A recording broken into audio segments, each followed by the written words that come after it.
Reka nkwifurize igitondo cyiza, igitondo cy'umugisha kuri we udukurikiranye muri aka kanya. Nizere ko aho uri hose ukomeje kumererwa neza.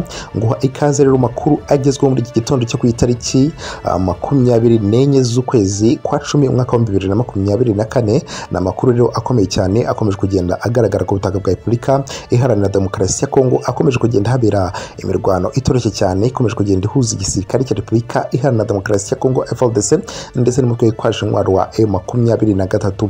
Kugeza rero amagingo ngaya imirwano ikomeye ikomeje kugenda ibera mu burasirazuba bwa Repubulika Iharanira Demokarasi ya Kongo, cyane cyane muri teritwari ya Masisi. Akomeje rero imirwano itoroshye cyane ikomeje kugenda ihuza igisirikare cya Repubulika Iharanira Demokarasi ya Kongo FARDC ndetse n'umutwe witwaje intwaro wa M23.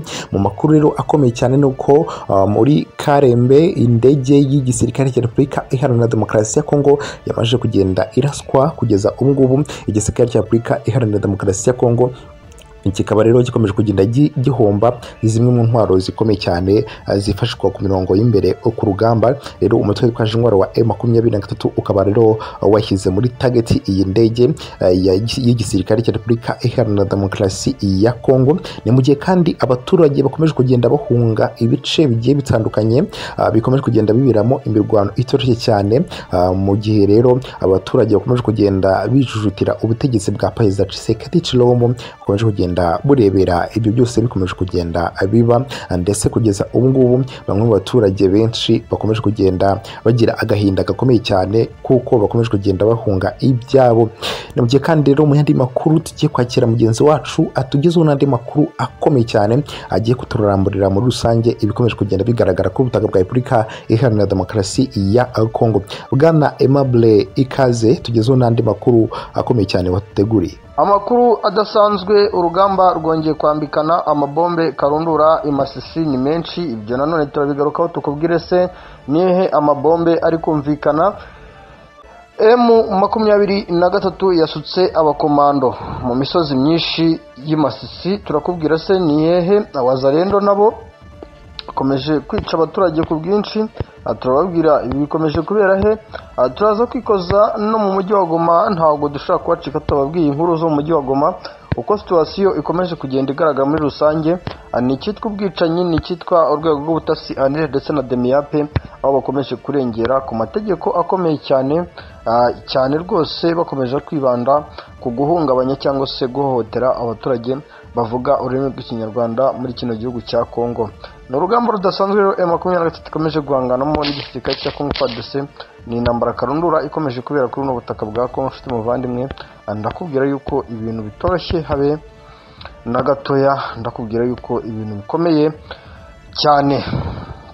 Yes, dutangire rero hano imasisi. Ni urugamba rwaje kubera kuri uno musozi usatira hano mu ibambiro ahitwa Kiroshe, aho M23 yaje gusakiranya n'igisirikare cya Kongo FARDC.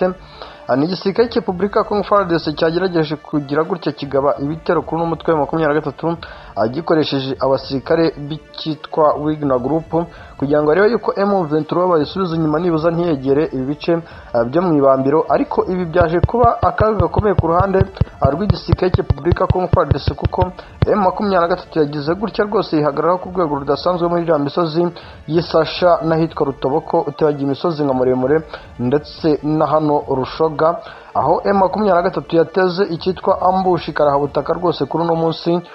Izi ambushi ziza no guhitana benshi b'igisirikare cya Kongo FARDC bidasubirwaho, aho iki gisirikare cya Kongo FARDC cyarwanaga no kureba y'uburyo ki gikavaringa igice cy'umwibambere kugira ngo M23 itahinjira. Ndakubwiza ukuri yuko ibi bitoroshye na gatoya, ndakubwiza yuko urugamba rukomeye cyane ku rwego ruri hejuru. Ni urugamba rudasanzwe rero M23 aho ikomeje kugenda yegereza abasirikare mu misozi n'ubundi igize inkengero z'Isake, by'umwihariko imushaki. Ni M23 ikomeje kugenda yegereza abasirikare benshi mu misozi ya hariya za Mishavu, misozi ya Koyi, Kabingo ndetse n'ahitwa Gisura. uburindi kugira ngo n'ubundi bagire gutya bakavaringe imisozi yose hano i Masisi aho M23 iri gufata, ariko nanone inakubita itababarira igisirikare cya Congo FARDC gikomeje kugerageza gukora igikuta cyo kwinjira muri iriya misozi Masisi baciye Isake, nk'uko bakomeje gukora buri kintu cyose gishoboka ngo barebe yuko ibi bice nka Kirorirwe, Kinigi, Kimoka, Bugembwe, Ruhonga n'ibindi bice bitandukanye nka Mitumbara bashobora kuba babigira gutya rwose ngo bakahagira gutya bakanyeganyeza M23 bakayihakura, ariko urabona yuko ibintu ntago byoroshye habe na gatoya.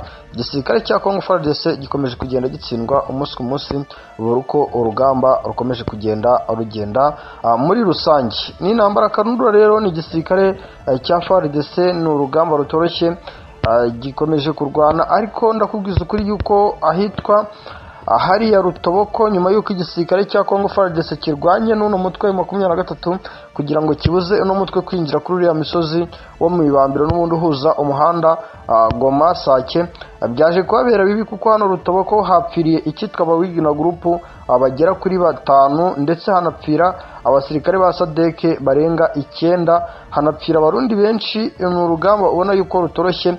Aya n'amakuru dukomeje kugenda dutohoza dukura hagati mu basirikare barizwa muri 23 ndetse n'abari hafi cyane hagati mu gisirikare cya Congo FARDC bakomeje kuduhereza icyitwa idonido ikomeje kugenda bigaragara n'ubundi ku rugamba igisirikare cya Congo FARDC gitangiye kurwanamo n'umutwe wa 23 muri biriya bice, aho bidasanzwe rwose, bidasanzwe. Birasa naho igisirikare cya Congo FARDC noneho cyatangije indi operasiyo yo guhiga n'umutwe wa 23 bita cyane ku bice n'umutwe wa 23 uherereyemo, ariko ukabona yuko ino operasiyo ntago iri guhira neza rwose igisirikare cya Congo FARDC.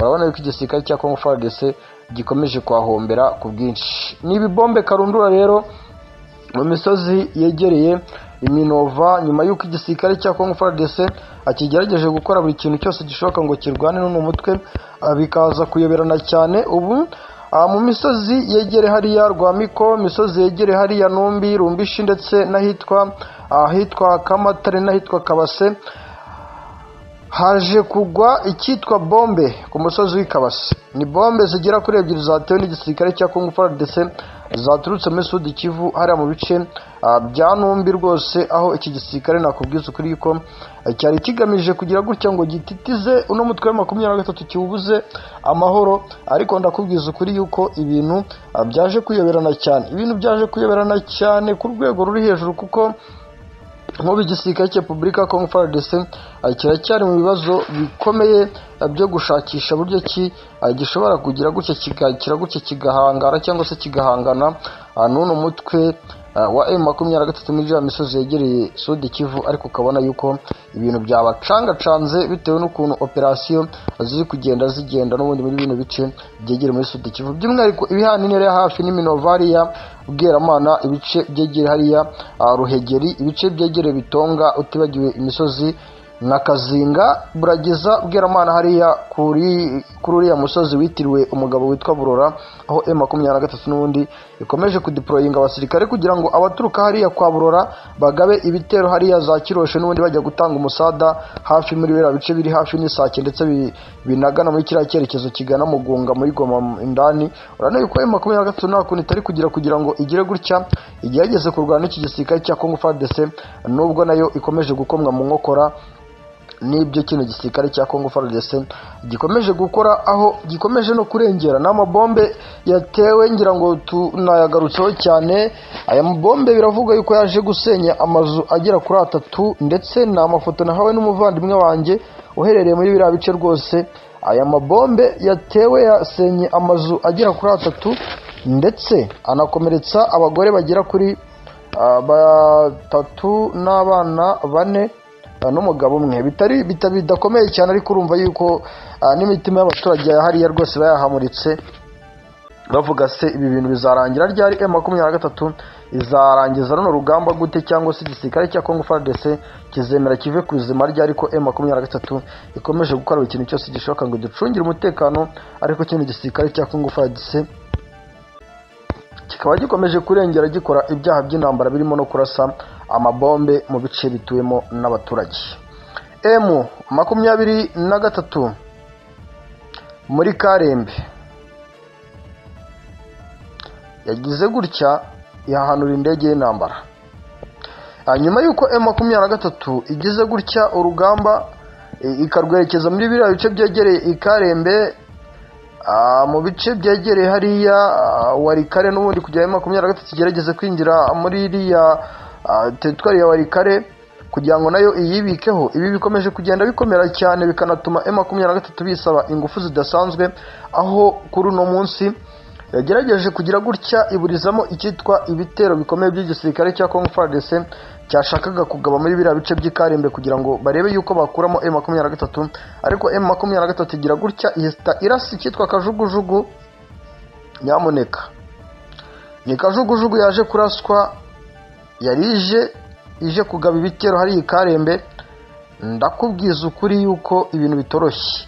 Ni ikirere cyagaragayemo icyitwa kajugujugu zigera kuri 6 z'igisirikare cya Repubulika ya Congo FARDC, ariko M23 yagize gutya rwose yirwanaho ku rwego rudasanzwe kandi ibikora neza mu buryo navuga budasubirwaho, nk'uko bikomeje kugenda bigaragara n'amakuru dukomeje kugenda duhabwa n'abantu bari hafi cyane n'ubundi naho imirwano yabereye. Biravugwa neza ko igisirikare cya Congo FARDC umugambi gifite wo gukora mu bice byinshi bitandukanye, uw'ingenzi cyane no gukoresha zino kajugujugu ni uwa mbere, bitewe n'uko ngo bari kubona yuko imbaraga mu gukora advance uno mutwe usa naho wihagazeho ku rwego rudasanzwe. Nyuma y'uko rero kajugujugu zibizemo muri bino bice Sud Kivu, ingabo za Twirwaneho zikomeje kwaka icyitwa umusada umugabo witwa Sultani Makenga, bamubwira bati rwose Sultani Makenga dukeneye undi musada w'abasirikare bagera kuri 200. Ntabwo byoroshye. M23 iri kurwana mu misozi y'Imasisi, M23 ikarwana i Rubero, M23 ikarwana i Warikare. Abasirikare 200 Twirwaneho yasabye M23 irabatanga. Ibi nibyo dutegereje kumva niba M23, ariko n'ubundi ibi nibisanzwe yuko Twirwaneho ifatanya cyane n'uno mutwe wa M23 mu rugamba ruba rukomeye rwo kuzana amahoro mu kino gihugu cya Congo, aho n'ubundi basabye abasirikare 200 M23 igira gutya ikabahereza nka 40 cyangwa 50, ikavuga ati bahungu b'abakomando nimugende mukora akazi hariya muri Sud Kivu, murebe yuko ab'abanyamurenge batuye Iminembwe babona amahoro. Ibi nibyo bikomeje kugenda bigaragara mu kino gihugu cya Congo. Ari nako kandi tunabibutsa gukora subscribe, like ndetse na share, maze ubundi tugakomeza kwibanira.